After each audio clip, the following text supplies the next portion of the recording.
Welcome to the Depth Dive. We've got some really fascinating articles this week all about the global race for AI dominance.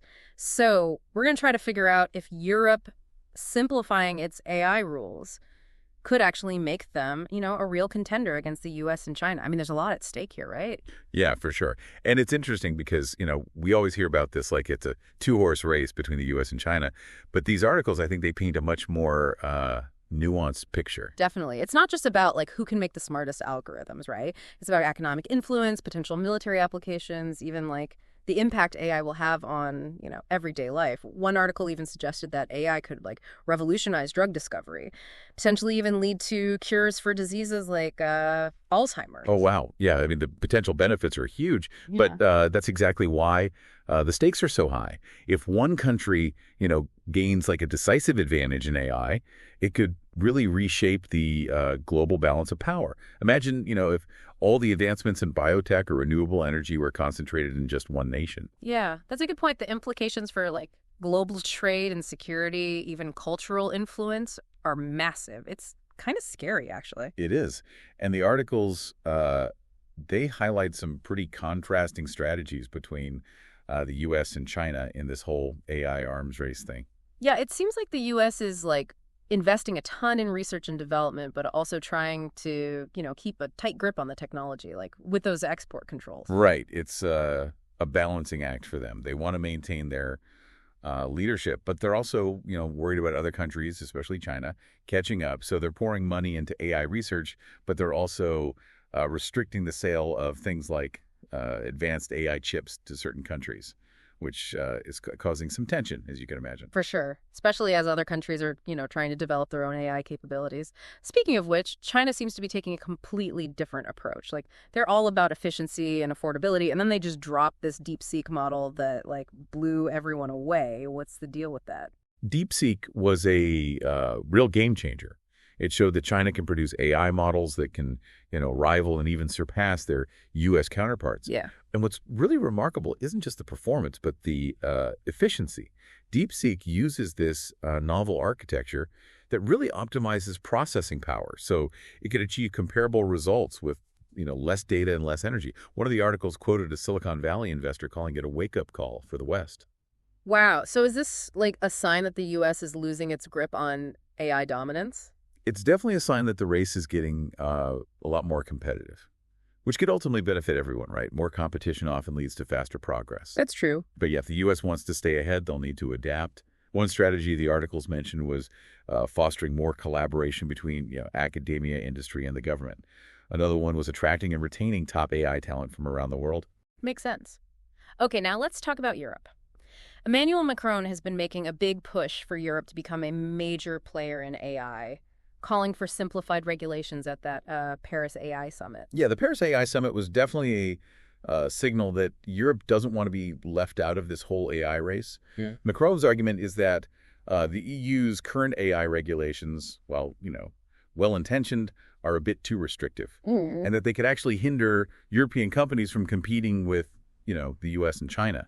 So he wants to create a more agile regulatory environment, one that encourages innovation while, of course, upholding European values. I see. But the EU AI Act has been praised for its focus on ethics and human rights. And while I get the concerns about stifling innovation, isn't prioritizing those ethical considerations a key differentiator for Europe in the global AI landscape? You're right. That's a really valid point. The EU AI Act is definitely a landmark piece of legislation. It aims to ensure that any AI systems used in Europe are, developed and deployed responsibly with safeguards against potential harms.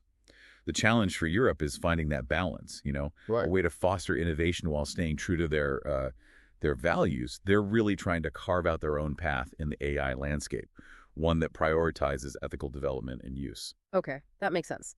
Now, the articles also raised some concerns about, the impact of AI on global inequality.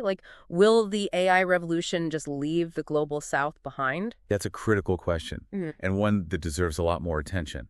There's a real risk that the benefits of AI will be concentrated in the hands of, a few wealthy nations and corporations, while developing countries struggle to keep pace. Imagine, if advancements in healthcare, agriculture are only available in developed nations. Right, that would just widen the gap even further. Yeah. But the articles also pointed to a more optimistic perspective, suggesting that AI could actually be an opportunity for developing countries to like leapfrog ahead. They specifically mentioned how AI could help with water resource management in drought-prone areas of Africa. Absolutely. AI solutions can often be deployed more affordably, and scaled rapidly. So that allows developing countries to make, significant progress in these critical areas, even with limited resources. It really all comes down to access and implementation. For AI to be a force for good in developing countries, there needs to be investment in infrastructure, education, and local talent. That makes sense. Before we move on, I just wanted to briefly touch on a couple of other points that stood out to me in the articles. First, there was all this drama surrounding Elon Musk and OpenAI. Yes, the battle of the tech titans. It might seem like a bit of a sideshow, but I think it reflects a broader tension, surrounding AI development. Musk, as one of the founders of OpenAI, he's expressed concerns about the potential dangers of, uncontrolled AI development. He believes that AI's power, its immense power, requires really careful consideration and oversight. Yeah, his concerns definitely highlight the potential risks that come with, rapid AI development.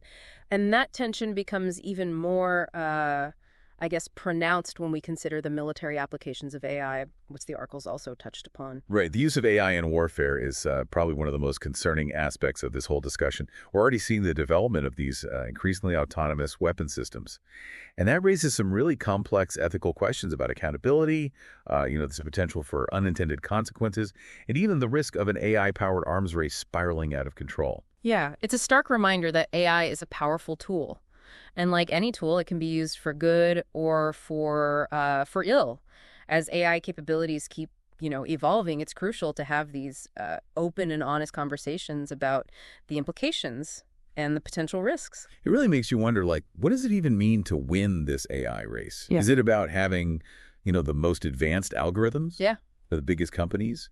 Or is it about, shaping the ethical framework for AI development, ensuring it benefits all of humanity? That's a really good question. If AI is going to be this, transformative force, then winning can't just be about technological dominance. It needs to be about using it responsibly for the benefit of everyone, right? Exactly. And that's where things get really interesting because different countries, different cultures, they have, different values, different priorities, different ideas about what responsible AI even looks like. The articles mentioned India was advocating for the needs of the global south to be, a focus at that Paris AI summit. Oh, that's right. Makes you wonder if that perspective is getting enough attention, in these broader conversations about AI. It's encouraging that these issues are being raised, but I think we're still in the early stages of understanding, the full implications of AI for developing countries. There's a lot of talk about the potential benefits, like using AI to improve healthcare, education, agriculture, but there's also the risk of, widening the gap between rich and poor nations if access and implementation are uneven. Yeah, one of the articles mentioned that, some people are worried that with all this focus on AI dominance, are countries like the U.S. at risk of, focusing too much on their own needs and ignoring the needs of developing countries? That's a legitimate concern. And it's a pattern we've seen before with other transformative technologies, right? The benefits tend to accrue to those who, already have resources and power. And the risks are often borne by those who are most vulnerable. So how do we prevent that from happening with AI? How do we make sure this technology is used to, lift people up and not leave them behind? That's the million-dollar question, isn't it? And there's no easy answer. It's going to require a multifaceted approach, one that involves, governments, tech companies, researchers, civil society, all working together. So what would that look like in practice? What are some concrete ways we can ensure a more equitable distribution of AI's benefits? Well, investment is a key area. Developed countries need to, provide financial and technical support to help developing nations build their own AI capacity. So that means investing in education and training, supporting research and development, fostering entrepreneurship. So it's not just about giving handouts, it's about empowering these countries to develop their own AI ecosystems. Exactly. It's about creating environments where local talent can thrive. This could involve, supporting local universities and research institutions, encouraging collaboration between academia and industry, and providing incentives for AI startups. The articles also talked about the need for more diverse perspectives in AI development. Right now, it feels like the field is dominated by, a pretty small group of people, mostly from the U.S. and China. Yeah, it's a valid observation. Hmm. And it's a problem. If we want AI to benefit all of humanity, we need to make sure that the people building these systems reflect the diversity of human experience. That means actively recruiting and supporting people from, underrepresented groups in AI research development and policymaking. But it's not just about representation, is it? It's about actually listening to and incorporating the voices of people from different cultures, different backgrounds. They bring unique perspectives and values and concerns to the table. You're absolutely right. We need that diverse input to create AI systems that are truly inclusive and equitable. It's essential for building AI that works for everyone. This all sounds very idealistic, though, given, the current geopolitical climate with all the competition and distrust. Is this kind of global cooperation even realistic? It's a challenge for sure, but I think it's one we have to, embrace. The alternative, a world where AI is developed in silos without any consideration for global equity or ethical implications, is it's just too risky to contemplate. It makes you wonder if, instead of viewing it as a race, we should be approaching AI as more of a, collaborative effort, a shared journey towards harnessing this technology for the benefit of all humankind. I love that idea. It would require a shift away from the zero-sum mentality that we often see in international relations, but it's a shift we desperately need. It would require trust, a willingness to share knowledge, and a commitment to working together towards a common goal. It's a tall order in today's world, but, definitely worth striving for. One thing that struck me while reading these articles is that there seems to be this underlying assumption that AI is, inherently beneficial. Like, it's a given that AI will solve all our problems and make the world a better place. Interesting. You're right. It does feel like some of the articles presented AI as this kind of technological savior, which is, I think, a dangerous oversimplification. AI is a tool, a powerful tool, but it can be used for good or for bad. It all depends on the intentions of the people developing and deploying it. Exactly. And we can't just blindly trust that those intentions will always be benevolent. We need to be critical, to question assumptions, and to consider, potential unintended consequences. Speaking of unintended consequences, one thing the articles barely mention but I kept thinking about is the environmental impact of all this, AI development, all those massive data centers, all that processing power. It must be using a tremendous amount of energy. You're raising a crucial point that often gets overlooked in all the excitement surrounding AI. The energy consumption of these systems is a growing concern, especially as the models, get larger and more complex. And that energy use has real-world consequences, contributing to climate change and other environmental problems. It really highlights the need for sustainable AI development. We need to be thinking about creating AI systems that are not just powerful and efficient, but also environmentally responsible. Absolutely. We need to find ways to, reduce the carbon footprint of AI development and deployment, and to explore alternative approaches that are more energy efficient. Okay, so we've talked a lot about the U.S. and China, but what about other countries? Are there any other players in this AI landscape that we should be paying attention to? One country that's often overlooked is India. The articles mention them briefly, in the context of the Paris AI Summit, but it sounds like they have the potential to be a much bigger player. Yeah, they do have a huge population and a lot of tech talent. They absolutely do. India has a huge pool of tech talent, and they're making significant investments in AI research and development. What's interesting about India is that they're not just focused on the technological aspects of AI. They're also actively engaging in conversations about AI ethics and governance, pushing for a more inclusive and equitable approach to AI development. It's a shame the articles didn't explore that more. It's interesting how these articles framed AI as a race. It creates a sense of urgency, but it also implies that there can only be one winner. What if, instead of seeing it as a race, we saw it as more of a, collaborative effort, like a shared journey towards harnessing AI for the benefit of all humankind? That's a beautiful sentiment, and honestly, one I wish we saw more of. It would require a massive shift in mindset, a move away from the competitive zero-sum thinking that often dominates these discussions about AI. But imagine the possibilities if we could truly collaborate, sharing knowledge and resources to develop AI that, addresses global challenges and benefits everyone. It's a powerful vision and one worth striving for. It reminds me of another question that keeps coming back to me. Who ultimately controls AI? Is it governments, tech companies, or, the algorithms themselves? That's a profound question, and honestly, one that we don't have a clear answer to yet. It's a question that we need to be asking ourselves constantly. If we're not careful, we risk creating a world where AI becomes so powerful, so pervasive, that it ends up controlling us. It's like that classic sci-fi trope where the machines take over. It might seem far-fetched, but it's not entirely outside the realm of possibility, is it? Exactly. And while we might not be facing a robot uprising anytime soon, the underlying concern is valid. AI is a powerful tool, and like any tool, it can be used for good or for ill. It all comes down to, human choices and the values that we embed in these systems. The articles highlighted the different approaches to AI regulation being taken by, the U.S., China, and the EU. It's clear that there's no one-size-fits-all solution, but do you think there's any hope for, like, a global consensus on AI ethics and governance? That is a tough question. As we've discussed, different countries have different values, priorities, and, political systems. Mm-hmm. But I do think there's a growing recognition that AI is a global issue that requires a global response. We've seen this before, right? Yeah. With agreements on things like nuclear weapons and climate change.